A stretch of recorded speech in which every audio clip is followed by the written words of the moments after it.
ನಮ್ಮಿಬ್ರನ್ನ ನೋಡಿ ಏನೇನೋ ಇಲ್ದಿರೋದ್ನೆಲ್ಲ ಮಾತಾಡ್ಕೊಂತಿದಾರ ಅಂದ್ರಲ್ಲ. ನಮ್ಮಿಬ್ರ ಮಧ್ಯೆ ಪ್ರೀತಿ ಬಿಟ್ರೆ ಬೇರೆ ಏನಿದೆ?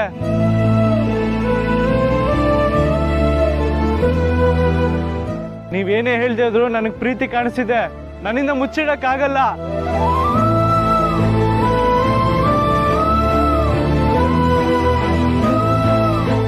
ಸಂಜೆ ಸಿಗ್ತೇನೆ. ನಾನು ಇಲ್ಲೇ ಕಾಯ್ತಾ ಇರ್ತೀನಿ.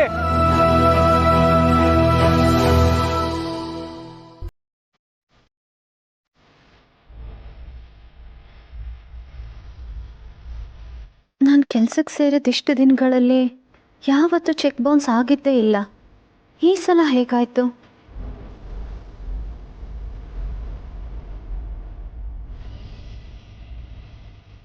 ಆಫೀಸ್ ಫೈಲೇ ನೀವು ಚೆಕ್ ಮಾಡೋದಲ್ಲ, ಅಮ್ಮ ಚೆಕ್ ಮಾಡಬೇಕಿತ್ತು. ನೀವೇನು ಚೆಕ್ ಮಾಡೋದು ಬೇಕಿಲ್ಲ.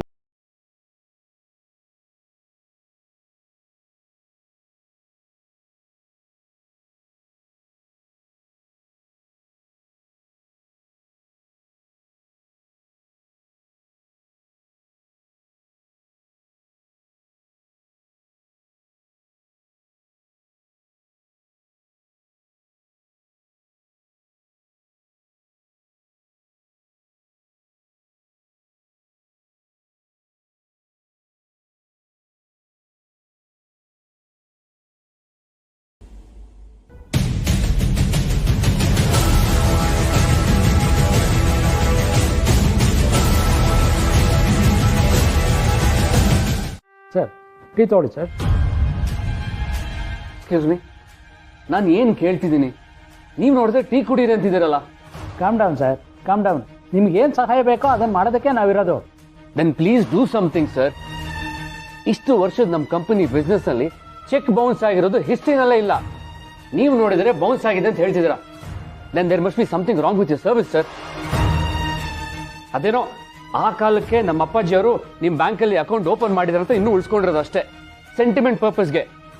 ಇಲ್ಲ ಅಂದ್ರೆ ನಿಮಗೂ ಚೆನ್ನಾಗಿ ಗೊತ್ತು ನಿಮ್ಮ ಈ ಬ್ಯಾಂಕ್ನ ಕೊಂಡ್ಕೊಳ್ಳೋ ಕೆಪಾಸಿಟಿ ನಮಗಿದೆ ಅಂತ. ಮಿಸ್ಟರ್ ರಾಮನ್ ಸರ್, ನಾನು ಒಪ್ತೀನಿ ಸರ್. ಈವನ್ ನೀವು ನಮ್ಮ ಬ್ಯಾಂಕನ್ನೇ ಪರ್ಚೇಸ್ ಮಾಡ್ಬೋದು. ಆದರೆ ಅಕೌಂಟೇ ಇಲ್ಲದೆ ಇರೋ ಬ್ಯಾಂಕಿಗೆ ಯಾವ ಚೆಕ್ ಹಾಕಿದ್ರು ಬೌನ್ಸ್ ಆದೇ ಆಗುತ್ತಲ್ವಾ ಸರ್? ವಾಟ್? ಅಕೌಂಟ್ ಇಲ್ವಾ? ನಿಜವಾಗ್ಲೂ ನಿಮ್ಗೆ ವಿಷಯನೇ ಗೊತ್ತಿಲ್ವಾ ಸರ್? ನಮ್ಮ ಬ್ಯಾಂಕಲ್ಲಿ ನಿಮ್ಮ ಕಂಪ್ನಿದು ಯಾವುದೂ ಅಕೌಂಟ್ ಉಳಿದಿಲ್ಲ ಸರ್. ರೀ, ಏನ್ರಿ ಮಾತಾಡ್ತಿದ್ದೀರಾ? ಹೌದು ಸರ್, ಚೆಕ್ ಬೌನ್ಸ್ ಆಗಿರೋದಕ್ಕೆ ಅದೇ ಕಾರಣ. ಶಾರದಾದೇವಿಯವರ ಹೆಸರಲ್ಲಿದ್ದ ಅಕೌಂಟು ಮತ್ತೆ ಕಂಪನಿಯ ಹೆಸರಲ್ಲಿದ್ದ ಅಕೌಂಟು ಕ್ಲೋಸ್ ಆಗಿದೆ ಸರ್.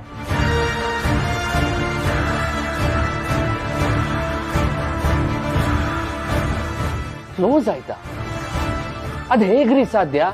ನಾನಾಗ್ಲಿ ಅಮ್ಮ ಆಗ್ಲಿ ಕ್ಲೋಸ್ ಮಾಡಕ್ ಹೇಳಿಲ್ವಲ್ಲ, ಮತ್ತೆ ಹೇಗಾಯ್ತು? ನೋಡಿ, ನಿಮ್ಮ ತಾಯಿಯವರಿಂದ ರಿಕ್ವೆಸ್ಟ್ ಲೆಟರ್ ಬಂತು. ಅದ್ರ ಪ್ರಕಾರ ನಾವು ಏನು ಮಾಡಬೇಕೋ ಅದನ್ನು ಮಾಡಿದ್ದೀವಿ. ಅಮ್ಮಮ್ಮ ರಿಕ್ವೆಸ್ಟ್ ಕಳ್ಸಿದ್ರ? ಯಾವಾಗ? ಒಂದು ನಿಮಿಷ ಸರ್, ನೋಡಿ.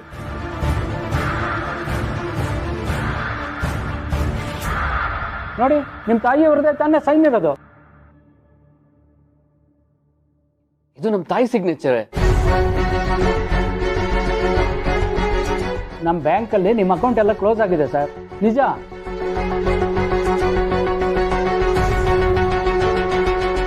ಆ ಫೈಲ್ ಕೊಡಿ. Thank you. ಅಯ್ಯೋ ಅಮ್ಮ, ಬಿಡಿ ನನ್ನ ಬಿಡಿ. ಆರಾಧನೆ ಏನಮ್ಮ ಇದು? ಬಿಡಿ ನನ್ನ. ಏನ್ ಮಾಡ್ತಿದ್ದೀರಾ ನೀವಿಲ್ಲ? ಮಾಡ್ತಿದ್ದೀವಿ, ಬಿಡು. ಸ್ಲೋ ಮೆತ್ತಗೆ ಮೆತ್ತಗೆ ನೀರು ತಗೊಂಬ, ಹೋಗು. ಬಾ, ಕುತ್ಕೊ. ಏನ್ ಮಾಡ್ಕೋತಾ ಇದೆಯಮ್ಮ ನೀನು? ಆರಾಧನಾ ಅವ್ರೆ, ತೆಗಿಯಮ್ಮ ಇದು. ನೀರ್ ತಗೊಂಬ, ಕುಡಿ.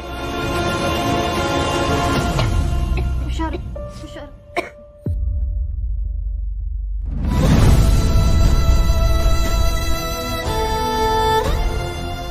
ಏನ್ ಆರಾಧನಾ ಅವ್ರೆ ನೀವು?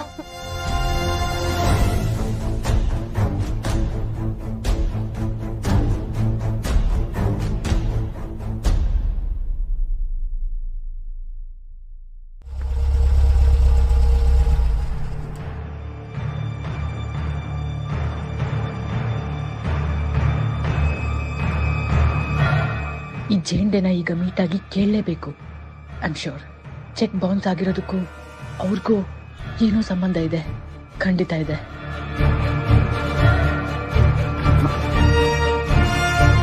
ಮಿಸ್ಟರ್ ಸಂಜು, ಮೀರಾ, ನೀವೇನಿಲ್ಲಿ? ಅದು I wanted to see Zende immediately. ಅವ್ರ ಆ ಮನೆ ಹತ್ರ ಹೋಗಿದ್ದೆ, ಅವ್ರು ಅಲ್ಲೂ ಇಲ್ಲ. ನೀವೇನಾದ್ರೂ ಜೇಂಡೆ ನೋಡಿದ್ರಾ? ಎಲ್ಲಿಂದ ಗೊತ್ತಿದ್ರೆ ಹೇಳ್ತೀರಾ ಪ್ಲೀಸ್? ನಾನು ಜೇಂಡೆನೆ ಹುಡ್ಕೊಂಡ್ ಬಂದಿರೋದು, ಅವ್ರಿಲ್ಲಿಲ್ಲ.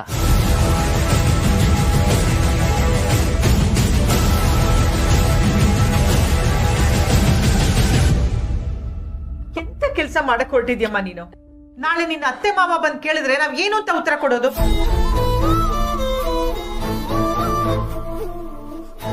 ಆರಾಧನಾ ಅವ್ರೆ, ನೀವ್ ಯಾಕೆ ಹೇಗ್ ಮಾಡ್ಕೊಳ್ಳೋದಕ್ ಹೋದ್ರಿ?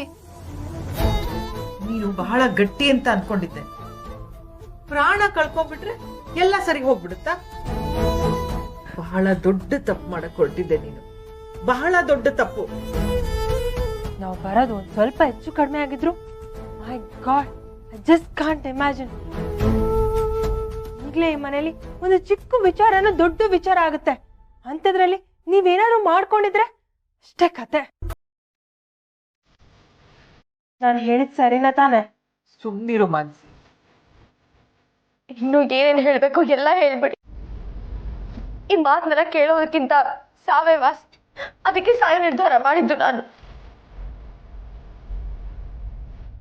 ನನ್ನ ಗಂಡಂಗೆ ನಾನು ಬೇಡ ಅಂದ್ಮೇಲೆ ಇನ್ನು ನನ್ನ ಅತ್ತೆ ಮಾವ ಬಂದು ಕೇಳಿ ಏನ್ ಪ್ರಯೋಜನ? ಏನಾಯ್ತು ಅಂತ ಸರಿಯಾಗಿ ಬಿಡಿಸಿ ಹೇಳಿ ಮೀರಾ ಅವ್ರೆ. ಸಂಜು, ಈ ವಿಷಯ ನಾನು ಹತ್ರ ಆಗ್ಲಿ ಹರ್ಷ ಸರ್ ಹತ್ರ ಆಗ್ಲಿ ಹೇಳೋದ್ರೆ ನನಗೆ ಬರ್ತಾ ಇಲ್ಲ. I think I made a mistake, a big mistake. ಯಾಕೆ ಯಾವ್ದೋ ತಪ್ಪನ್ನ ನಿಮ್ಮೇಲೆ ಹಾಕೋತಾ ಇದ್ದೀರಾ? ನನ್ಗೆ ಅರ್ಥ ಆಗ್ತಿಲ್ಲ. ಯಾವುದೋ ಮಿಸ್ಟೇಕ್ ಅಲ್ಲ ಸಂಜು. ಆಫೀಸ್ಗೆ ಇವತ್ತು ಈ ಸ್ಥಿತಿ ಬರಕ್ಕೆ ನಾನೇ ಕಾರಣ.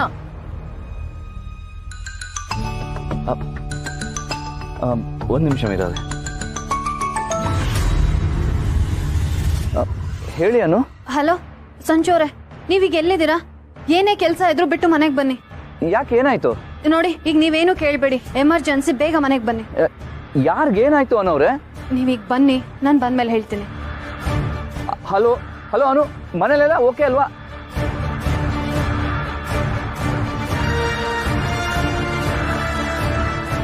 ಮಿಸ್ಟರ್ ಸಂಜು, ಏನಾಯ್ತು?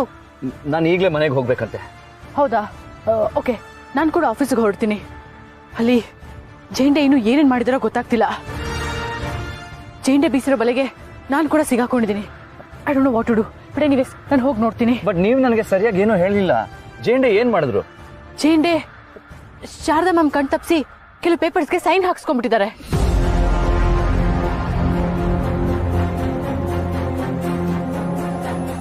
ನಿಜವಾಗ್ಲೂನಾ? ಯಾ, ಆ ಪೇಪರ್ಸ್ ಅಲ್ಲಿ ಏನಿತ್ತು ಅಂತ ನನಗೂ ಗೊತ್ತಿಲ್ಲ ಸಂಜು ಅವರೇ. ಬಟ್ ಅವರು ನನ್ನ ಹತ್ರ ಹೇಳ್ದಾಗಂತೂ ನಡ್ಕೋತಾ ಇಲ್ಲ. ಮೋಸ ಮಾಡ್ತಿದ್ದಾರೆ ಅನ್ನೋದಂತೂ ಇವಾಗ ಗೊತ್ತಾಗ್ತಾ ಇದೆ. ಜಂಡೆ, ಇದೆಲ್ಲ ನಿಂದೆ ಕೆಲ್ಸನಾ? ದುಡ್ಡು ದೋಚೋದ್ರ ಜೊತೆಗೆ ಇಲ್ಲಿನ ವ್ಯವಸ್ಥೆನೂ ಹಾಳು ಮಾಡಕ್ ಹೊರಟಿದೀಯಾ?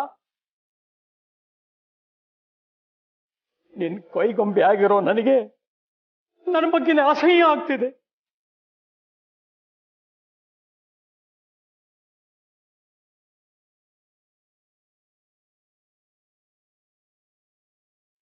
ಇಷ್ಟೆಲ್ಲ ನನ್ನ ಕಣ್ಣು ಮುಂದೆ ನಡೀತಿದ್ರು ನಾನು ಅದನ್ನ ನೋಡ್ಕೊಂಡು ಇಲ್ಲಿರೋದಕ್ಕೆ ಯಾವುದೇ ಅರ್ಥ ಇಲ್ಲ.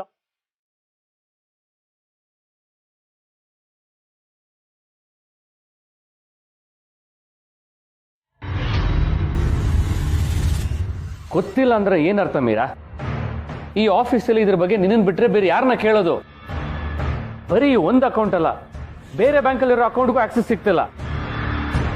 ಅಟ್ಲೀಸ್ಟ್ ಆನ್ಲೈನಿಂದ ಲಾಗಿನ್ ಮಾಡಿದ್ರೆ ಆನ್ಲೈನಲ್ಲೂ ಆಗ್ತಾ ಇಲ್ಲ. ಮೀರಾ, ಪಾಸ್ವರ್ಡ್ ಏನಾದರೂ ಚೇಂಜ್ ಮಾಡಿದ್ಯಾ? No sir. ಸರ್, ಇದೆಲ್ಲ ಹೇಗಾಯ್ತು ಅಂತ ನನಗೆ ಅರ್ಥ ಆಗ್ತಾ ಇಲ್ಲ. ಮೋಸ್ಟ್ಲಿ ಇದನ್ನೆಲ್ಲ ಜೇಂಡೆನೆ ಮಾಡಿರ್ತಾರೆ ಅನ್ಸುತ್ತೆ. ಮಾಡಿದಾರ? Be specific Meera. ಇಲ್ಲಿ ಊಹೆ ಮಾಡ್ಕೊಂಡು ಕೂರೋದಕ್ಕೆ ಟೈಮ್ ಇಲ್ಲ. ನಮ್ದು 1000 ಕೋಟಿ ಬಿಸ್ನೆಸ್. ನಮ್ಮ ಕಂಪನಿ ರೆಪ್ಯುಟೇಷನ್ ಪ್ರಶ್ನೆ ಏನಾಗಬೇಕು? ಹೀಗಾಗಿರ್ಬೋದು ಹಾಗಾಗಿರ್ಬೋದಲ್ಲ, ಏನಾಯ್ತು ಅದು ಬೇಕು ನನಗೆ.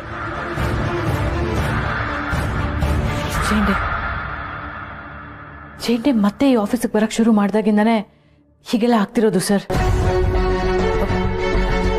ಸರ್, ಇದ್ರ ಬಗ್ಗೆ ಈ ಟೈಮಲ್ಲಿ ಜಾಸ್ತಿ ಏನು ಎಕ್ಸ್ಪ್ಲೇನ್ ಮಾಡಕ್ಕೆ ನನಗೆ ಸ್ಟ್ರೆಂತ್ ಇಲ್ಲ sir. I am so sorry. Zende ಮತ್ತೆ ಆಫೀಸಿಗೆ ಬಂದ್ರೆ ನನಗೆ ಹೆಲ್ಪ್ ಆಗುತ್ತೆ ಅಂತ ಹೇಳಿದ್ ನೀನೇ ತಾನೆ? ಇದಾ help? Sir, please give me some time at least. ಇದನ್ನೆಲ್ಲ ಹೇಗೆ ಸರಿ ಮಾಡಬೇಕು ಅಂತ ನನಗೆ ಚೆನ್ನಾಗಿ ಗೊತ್ತು sir. I set it right, I promise. You have to. Thank you sir. Vish, I am tired of this drama. Work ಆಗ್ದಿರೋ ಸಂಬಂಧನ ಮುಂದುವರ್ಸೋದ್ರಲ್ಲಿ ಅರ್ಥ ಇಲ್ಲ. ನಮ್ಮಿಬ್ರದ್ದು ವರ್ಕ್ ಆಗ್ದಿರೋ ರಿಲೇಶನ್ಶಿಪ್ ಆಗಿದ್ರೆ I would have walked out of this gracefully. But we had made a life together. Vish, ನನ್ನ ಹತ್ರ ಪ್ರೂಫ್ ಇದೆ ಅದಕ್ಕೆ. ಎಷ್ಟು ಪ್ರೂಫ್ ಬೇಕು ಅದಕ್ಕೆ? ಮ್ಯಾರೇಜ್ ಸರ್ಟಿಫಿಕೇಟ್ ಕೊಡ್ಲಾ? ನೀನು ಜೊತೆಗೆ ತಗೊಂಡಿರೋ ಫೋಟೋಸ್ ತೋರಿಸ್ಲಾ? ನನಗ್ ಮಾತ್ರ ಹೇಳ್ದಂತ ಗುಟ್ಟನ್ನ ನಾನು ನಿನಗೆ ಹೇಳಲ್ಲ. ಏನ್ ಪ್ರೂಫ್ ಬೇಕು ಹೇಳು? ಎಷ್ಟೋ ದಂಪತಿಗಳು ಜಗತ್ತಿಗೋಸ್ಕರ, ಸಮಾಜಕ್ಕೋಸ್ಕರ ನಗ್ನಗ್ತಾ ಇರೋ ರೀತಿ ಪೋಸ್ಟ್ ಕೊಡ್ತಾರೆ. ಆದ್ರೆ ನಾವಿಬ್ರು ಹಾಗಲ್ಲ, ಹಾಗಿರ್ಲಿಲ್ಲ ವಿಶು. ನಾವಿಬ್ರು ನಿಜವಾಗ್ಲೂ ಪ್ರೀತಿಸಿದ್ವಿ. ಪ್ರೀತಿ ಜೊತೆಗೆ ಒಬ್ಬರೊಬ್ಬರನ್ನ ಅರ್ಥ ಮಾಡ್ಕೊಂಡಿದ್ವಿ ವಿಶು. ನನಗ್ ತಾಳಿ ಕಟ್ಟುವಾಗ ನೀನ್ ಏನ್ ಹೇಳಿದ್ದೆ ಗೊತ್ತಾ? ಈ 3 ಗಂಟು ನೆಪ ಅಷ್ಟೇ, ಸಾಯೋವರೆಗೂ ನಾನ್ ನಿನ್ನವನು ಅಂತ. ಆದ್ರೆ ಈಗ ನಾನು ನಿನ್ನವಳಲ್ಲ ಅಂತಿದ್ಯಾ. ಹಾಗಾದ್ರೆ ನನ್ ಬದುಕಿದ್ ಏನ್ ಪ್ರಯೋಜನ ವಿಶು? ಅದಕ್ಕೆ ನಾನ್ ಸಾಯಕ್ ಹೊರಟೆ.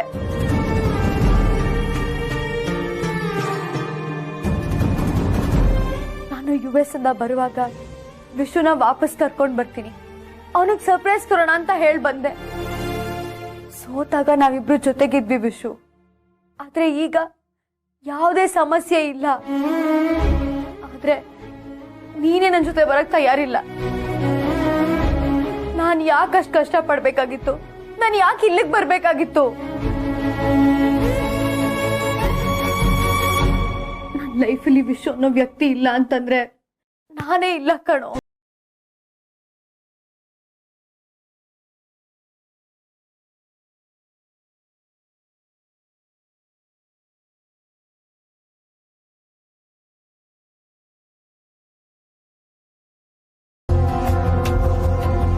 ಸಾರಿ, ಹಿಂದೆ ಮುಂದೆ ಏನು ಹೇಳ್ದೆ ಹೀಗೆ ಕೇಳ್ತಿದ್ದೀನಿ. ಎಲ್ಲ ಓಕೆ ಅಲ್ವಾ ಅನು? ಯಾಕೆ ರಮ್ಯಾ, ಪ್ರಾಬ್ಲಮ್ ಅಂತೂ ಇದೆ, ಆದರೆ ಏನು ಅಂತ ನನಗೆ ಗೊತ್ತಿಲ್ಲ. ಹರ್ಷಭಾವ ಅದನ್ನೆಲ್ಲ ಹ್ಯಾಂಡಲ್ ಮಾಡ್ತಿದ್ದಾರೆ. ಆದರೆ ಇದು ನಿನಗೆ ಹೇಗೆ ಗೊತ್ತಾಯ್ತು? ಹೇಳ್ತೀನಿ ಅನು, ನಾವ್ ಇವಾಗ ಸಿಗ್ಬೋದಾ? ನೀ ಬ್ಯುಸಿ ಇಲ್ಲ ತಾನೆ? ಇಲ್ವೇ, ನಾ ಮನೇಲೇ ಇದ್ದೀನಿ. ನೀನು ಏನಾಯ್ತು ಅಂತ ಹೇಳು. ಸಿಕ್ಕಾಗ ನೇರವಾಗೇ ಹೇಳ್ತೀನಿ ಕಣೆ. ಸರಿ ಆಯ್ತು, ಮನೆಗೆ ಬರ್ತೀಯಾ? ನಿಮ್ಮನೆಗ? ಸರಿ ಬಿಡು, ನೀ ಲೊಕೇಶನ್ ಕಳಿಸು, ನಾನು ಅಲ್ಲಿಗೆ ಬರ್ತೀನಿ. ಸರಿ ಅನು, ನಾನು ಲೊಕೇಶನ್ ಕಳಿಸ್ತೀನಿ, ಸಿಗೋಣ.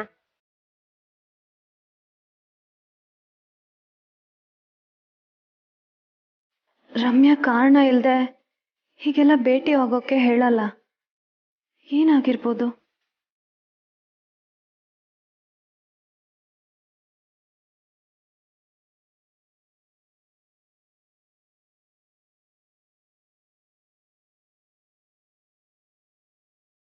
ರೀ ರಮ್ಯ ಅವರೇ, ಯಾಕೆ ರಿಂಗ್ ನಿಂತ್ಕೊಂಡಿದ್ದೀರಾ?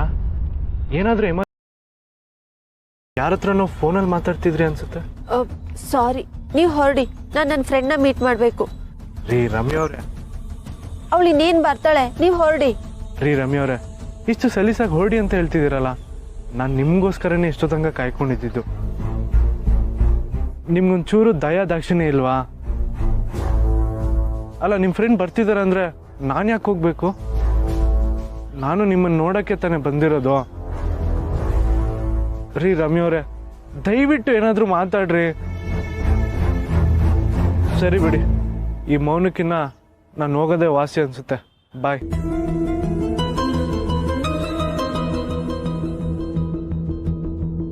ರೀ ರಮ್ಯ ಅವರೇ, ಇಷ್ಟೋ ತನಕ ವೆಯ್ಟ್ ಮಾಡಿದ್ದಕ್ಕಾದ್ರೂ ಒಂದು ಥ್ಯಾಂಕ್ಸ್ ಆದ್ರೆ ಹೇಳಲ್ವಾ? Thank you. You welcome to my life. ನೀವು ಆಲ್ರೆಡಿ ನನ್ನ ಹಾರ್ಟಲ್ಲಿದ್ದೀರಾ, ನಿಮ್ಮ ಹಾರ್ಟಲ್ಲೂ ನಾನು ಇದ್ದೀನಿ. ಆದರೆ ನೀವು ಹೇಳ್ತಿಲ್ಲ ಅಷ್ಟೇ. ಬಾಯ್.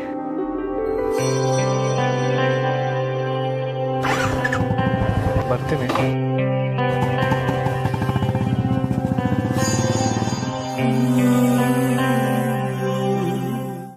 ಮೀರಾ, ನೀನ್ ಯಾಕೆ ಸೀಲ್ ಕೊಡೋದಕ್ಕೆ ಹೋದೆ? ಪೇಪರ್ಸ್ ಎಲ್ಲ ಚೆಕ್ ಮಾಡ್ಬೇಕು ತಾನೆ. ನಾನ್ ನಂಬಿ ಮೋಸ ಹೋಗ್ಬಿಟ್ಟೆ ಅನು. ನನಗ್ ಮೋಸ ಮಾಡ್ಬಿಟ್ರು ಅವರು.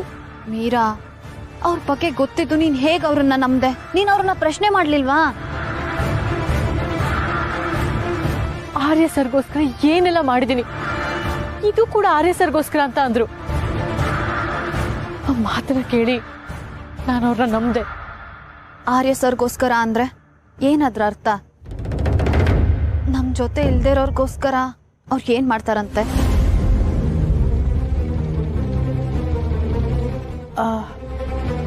ಐ ಮೀನ್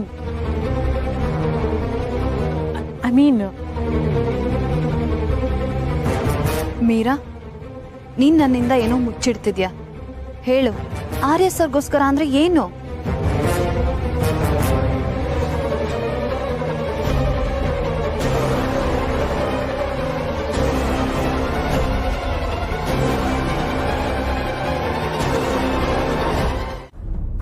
ಅದಕ್ಕಿಂತ ಹೆಚ್ಚಾಗಿ ನನ್ನ ಹತ್ರ ಇನ್ನೇನು ಹೇಳಿಲ್ಲ, ಇನ್ನೇನು ಡೀಟೇಲ್ಸ್ ಕೊಡ್ತಾ ಇಲ್ಲ. ಐ ಆಮ್ ಸೋ ಸಾರಿ ಅನು. ಸರಿ, ಈಗಲೇ ಕಾಲ್ ಮಾಡು ಜೆಂಡೆಗೆ. ಜೆಂಡೆಗೆ ಇಲ್ಲಿಗೆ ಬರೋದಕ್ಕೆ ಹೇಳು.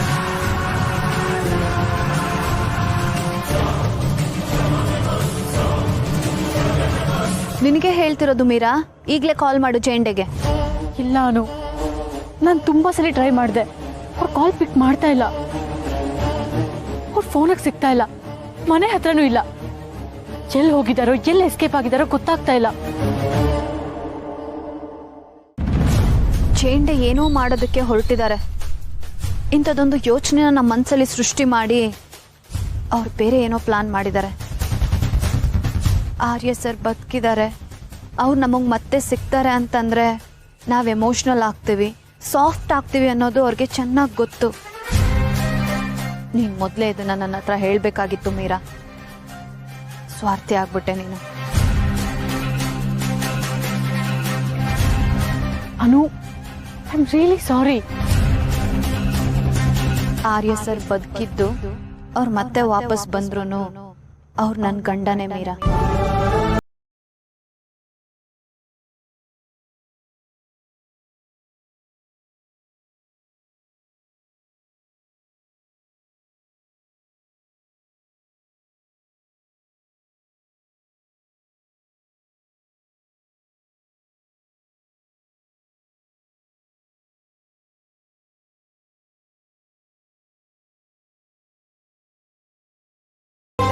ಹೋಗ್ಲಿ ಬಿಡು, ಅಟ್ಲೀಸ್ಟ್ ಈಗಾದ್ರೂ ನನ್ನ ಹತ್ರ ಹೇಳಿದ್ಯಲ್ಲ. ಚೇಂಡೆ ನಡೀತಿರೋ ದಾರಿ ಗೊತ್ತಾಯ್ತು. ಆದ್ರೆ ಅವ್ರು ನಿನ್ನ ಹತ್ರ ಯಾಕೆ ಪೇಪರ್ಸ್ಗೆ ಸೈನ್ ಮಾಡಿಸ್ಕೊಂಡ್ರು ಅನ್ನೋದು ಗೊತ್ತಾಗ್ತಿಲ್ಲ.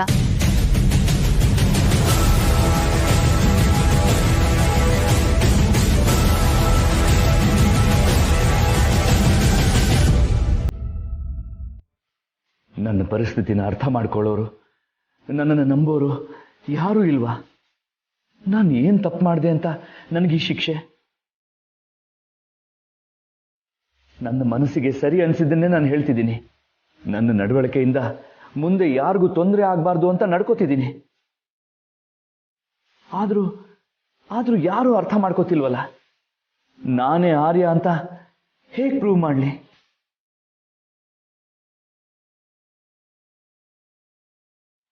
ಸಾಹೇಬ್ರೆ, ಏನಾದ್ರು ಬೇಕಿತ್ತೇನ್ರಿ? ನಾನು ಕೇಳೋದನ್ನ ನಿಮ್ಮಿಂದ ಕೊಡಕ್ಕಾಗಲ್ಲ ಬಿಡಿ ಹೊಸಮನಿಯವರೇ.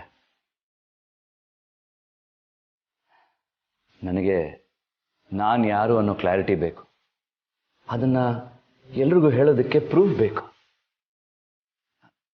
ನಾನು ವಿಶ್ವಾಸ್ ದೇಸಾಯಿ ಅಲ್ಲ ಅಂತ ಒಬ್ರು ಒಪ್ಕೊಂಡ್ರೆ ಸಾಕು.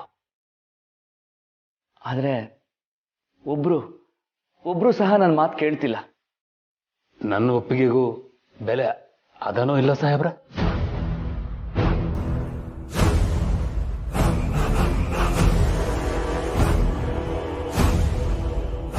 ನಮ್ಮಂಥವ್ರ ಒಪ್ಪಿಗೆಗೆ ಬೆಲೆ ಅದನೋ ಇಲ್ಲೋ ಗೊತ್ತಿಲ್ಲರಿ.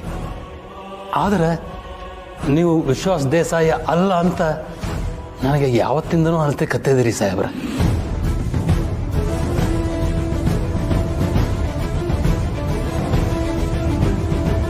ಹೇಗೆ? ಯಾಕೆ ಯಾಕೆ ನಿಮ್ಗೆ ಹಾಗನ್ನಿಸ್ತು? ಅವತ್ತು ನೀವು ಆ ಕೋಲಿಗೆ ನಮ್ಮ ದೊಡ್ಡ ಸಾಹೇಬ್ರ ಹಂಗೇನೆ ಹೋದ್ರಿ. ಅವತ್ತೇ ನನಗೆ ಅನ್ಸ್ಲಿಕ್ಕೆ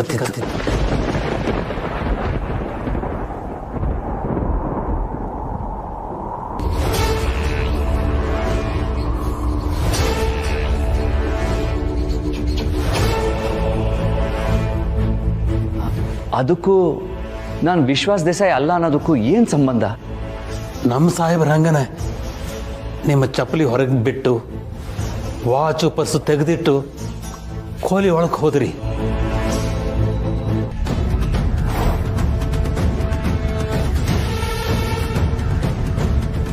ಭಾಳ ವರ್ಷ ಆ ಕೋಲಿ ಬೀಗ ಹಾಕಿತ್ರಿ. ಆದರೆ ಇವತ್ತದು ತೆರೆದೇ ಅದ ರೀ.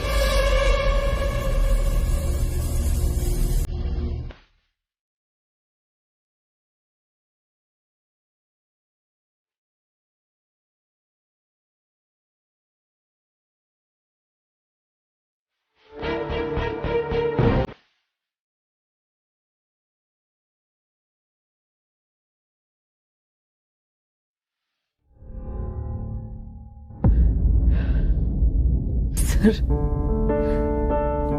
ನಾನು ಒಂಟಿ ಅನ್ನೋ ಫೀಲಿಂಗ್ ನನಗೆ ಯಾವತ್ತೂ ಬರ್ತಿದ್ದಂಗೆ ನೋಡ್ಕೊಂಡ್ರಿ ನೀವು.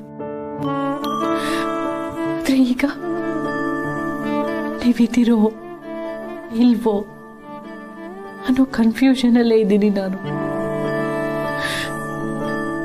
ನಿಮ್ಮ ಹೆಸರನ್ನ ಬಳಸ್ಕೊಂಡು ಜೇಂಡೆ ನನಗೆ ಮೋಸ ಮಾಡ್ಬಿಟ್ರು ಸರ್, ಮೋಸ ಮಾಡ್ಬಿಟ್ರು. ನಿಮ್ ಜೊತೆ ಸ್ಪೆಂಡ್ ಮಾಡಿದಂತ ಟೈಮ್ ಎಲ್ಲ ಮರ್ತು ನಾನಿಲ್ಲಿಂದ ಹೇಗೆ ಹೋಗ್ಲಿ ಸರ್? ಎಲ್ಲಿಗೆ ಹೋಗ್ಲಿ? ಐಮ್ ಸಾರಿ ಸರ್, ನಾನು ತಪ್ಪು ಮಾಡಿದೆ. ಈಗ ಎಲ್ಲರಿಂದ ದೂರ ಆಗೋ ಡಿಸಿಷನ್ ತಗೊಂಡು ಮತ್ತೆ ತಪ್ಪು ಮಾಡ್ತಿದ್ದೀನ ಗೊತ್ತಾಗ್ತಿಲ್ಲ sir. Please guide me sir, please.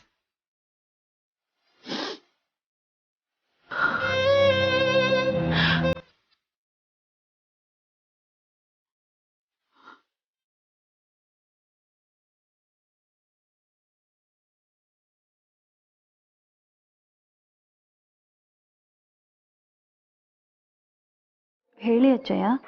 ನಾನೊಂದು ಮಾತು ಅಂತೀನಿ, ಮುತ್ಯ ಏನೋ ಅಧಿಕ ಪ್ರಸಂಗತನ ಮಾಡ್ದ ಅಂತ ಅನ್ಕೋಬಾರ್ದ್ರಿ. ನೀವ್ ಯಾಕೆ ಹಾಗೆ ಹೇಳ್ತಿದ್ದೀರಾ? ಹೇಳಿ ಅಚ್ಚಯ್ಯ. ಈ ಸಾಹೇಬರು ಆ ಕೋಲಿಯೊಳಗೆ ಹೋಗಿದ್ದು ಇದೇ ಮೊದಲ ಸಲ ಅಲ್ರಿ ಅವರ. ಅವರು ಬಂದು ಹೊಸದ್ರಾಗೆ ಹಿಂದೆ ಒಮ್ಮೆ ಆ ಕೋಲಿಗೆ ಹೋಗಿದ್ದಿರ್ರಿ.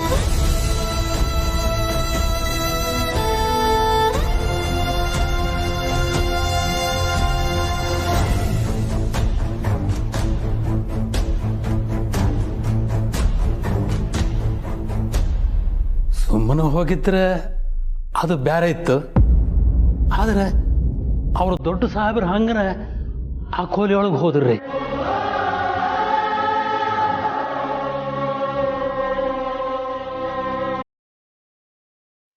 ಅಚ್ಚಯ್ಯ, ಏನ್ ಹೇಳ್ತಿದ್ದೀರಾ ನೀವು? ಹೌದು ಅವರ, ನಾನೇ ನೋಡೀನಿ.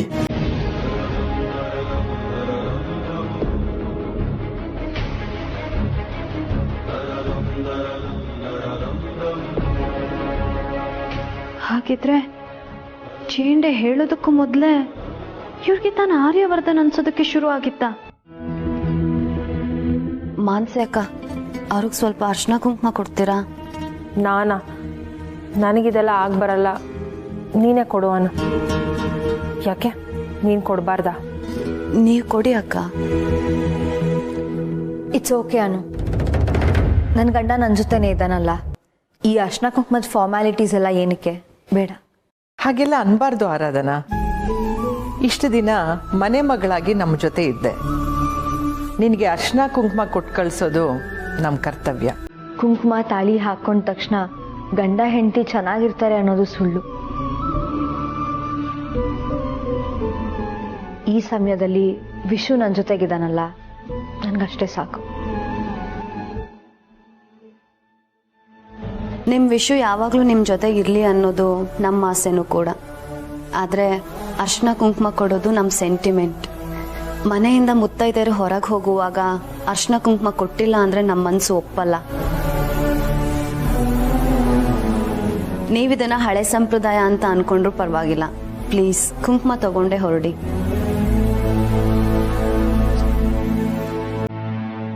ಲಕ್ಷ್ಮಿ ತಗೊಂಬಮ್ಮ. ಸರಿ ಅಮ್ಮ.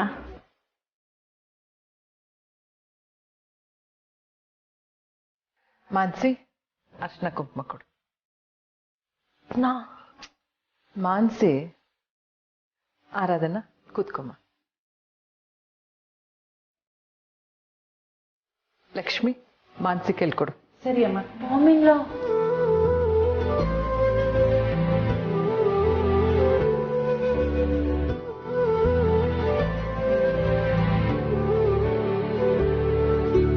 ಅನು ಅವರೇ, ಈಗ ನಾನು ಏನೇ ಹೇಳಿದ್ರು ನೀವು ಕೇಳೋ ಸ್ಥಿತಿಲಿಲ್ಲ. ಆದರೆ ನನಗೆ ನಂಬಿಕೆ ಇದೆ, ನೀವಾಗ ನೀವೇ ನನ್ನ ಕರಿತೀರಾ ಅಂತ. ಆ ದಿನಕ್ಕೆ ನಾನು ಕಾಯ್ತಾ ಇರ್ತೀನಿ.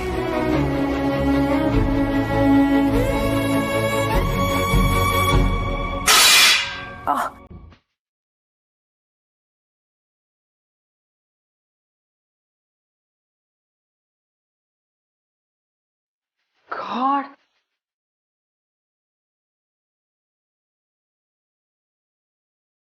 ಜೋ, ನಾನು ಹೇಳ್ದೆ ನನಗಿದೆಲ್ಲ ಆಗಲ್ಲ ಅಂತ. ಮಾನ್ಸಿ ಕೊಡ್ಬೇಕಾದ್ರೆ ಸ್ವಲ್ಪ ನಿಗಾ ಇರಬೇಕು. ಮಾಮಿಲ್ಲ ನಾನು ಹೇಳಿಲ್ವಾ ನನಗಿದೆಲ್ಲ ಆಗಲ್ಲ ಅಂತ? ಅಮ್ಮ, ಇಟ್ಸ್ ಓಕೆ ಬಿಡಿ. ಗಂಡಂಗೋಸ್ಕರ ಮಾಡೋ ಈ ಸಿಂಬಾಲಿಕ್ ಸಂಪ್ರದಾಯಕ್ಕಿಂತ ಗಂಡ ನನ್ನ ಜೊತೆಗಿರೋದೇ ದೊಡ್ಡದು ಅಂತ ನಾನು ಆಗಲೇ ಹೇಳಿದ್ದೆ. ನಮ್ಗೆ ಆಶೀರ್ವಾದ ಮಾಡಿ ಅಮ್ಮ, ಅಷ್ಟೇ ಸಾಕು. ವಿಶು,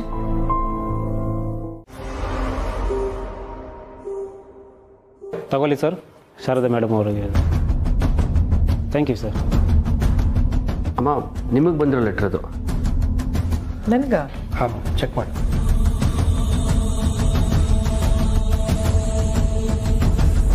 ಗೌರವಾನ್ವಿತ ಶಾರದಾ ದೇವಿಯವರಿಗೆ ಶಂಕರ್ ಶಾನ್ಭೋಗ್ ಮಾಡುವ ನಮಸ್ಕಾರಗಳು. ನಮ್ಮ ನಡುವಿನ ವಿಶ್ವಾಸ ಇಂದು ನೆನ್ನೆಯದಲ್ಲ, 2 ದಶಕಕ್ಕೂ ಮಿಗಿಲಾದದ್ದು ಅಂತ ನಂಬಿಕೆ ಉಳಿಸಿಕೊಳ್ಳಲು ನಾನೀಗ ಯೋಗ್ಯನಲ್ಲ ಅನ್ನಿಸಿದೆ. ಅಪರಾಧಿ ಪ್ರಜ್ಞೆ ಇದೆ. ಇಷ್ಟು ಕಾಲದ ನಂಬಿಕೆಗೆ ದ್ರೋಹ ಮಾಡಿದ್ನೇನೋ ಅನ್ನೋ ಭಾವನೆಯನ್ನು ಇನ್ನೂ ಹೊರಲಾಗುತ್ತಿಲ್ಲ. ಬಹಳ ದಿನಗಳಿಂದ ವಿದೇಶದಲ್ಲಿರುವ ಮಗಳ ಮನೆಗೆ ಹೋಗುವ ತಯಾರಿ ನಡೆದಿದೆ. ಆ ಪ್ರಕಾರ ಹೋಗುತ್ತಿದ್ದೇನೆ. ಮತ್ತು ನನ್ನನ್ನ ಈ ಸ್ಥಿತಿಗೆ ತಂದಿರುವ ಕೇಶವ್ ಜೇಂಡೆಯ ಮೇಲೆ ಮನ್ನಿಸಲಾಗದ ಕ್ರೋಧವಿದೆ.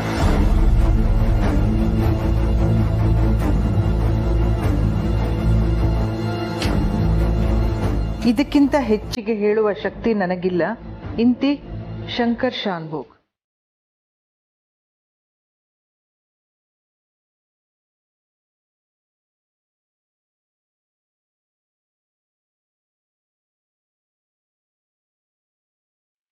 ಶಾನ್ಭೋಗ್ ಅವರು ನೇರವಾಗಿ ಬಂದು ನನ್ನ ಹತ್ರ ಯಾಕೆ ಮಾತಾಡ್ಲಿಲ್ಲ? ಅಪರಾಧಿ ಪ್ರಜ್ಞೆ, ನಂಬಿಕೆ ದ್ರೋಹ ಅಂತ ಏನೇನೋ ಬರ್ದಿದ್ದಾರೆ. ಇದಕ್ಕೆ ಸರಿಯಾಗಿ ಕಾರಣ ಗೊತ್ತಾಗ್ತಿಲ್ವಲ್ಲ. ಝೇಂಡೆ ಝೇಂಡೆ ಅಮ್ಮ, ಇದಕ್ಕೆಲ್ಲ ಕಾರಣ ಅವರೇ. ಅವರು ಎಲ್ಲರೂ ಬಳಸ್ಕೊಂಡಿದ್ದಾರೆ. ಆದ್ರೆ ಇದರಲ್ಲಿ ಶಾನ್ಭೋಗ್ ಸರ್ ಕೂಡ ಸಿಗಾಕೊಂಡಿದ್ದಾರೆ ಅಂತ ನನಗೆ ನಿಜವಾಗ್ಲೂ ಗೊತ್ತಿರಲಿಲ್ಲ. ಆದ್ರೆ ಝೇಂಡೆ ಬಗ್ಗೆ ಇಷ್ಟೆಲ್ಲ ಗೊತ್ತಿದ್ರು ನಾನು ಅವ್ರಿಗೆ ಹೆಲ್ಪ್ ಮಾಡಬಾರ್ದಾಗಿತ್ತು.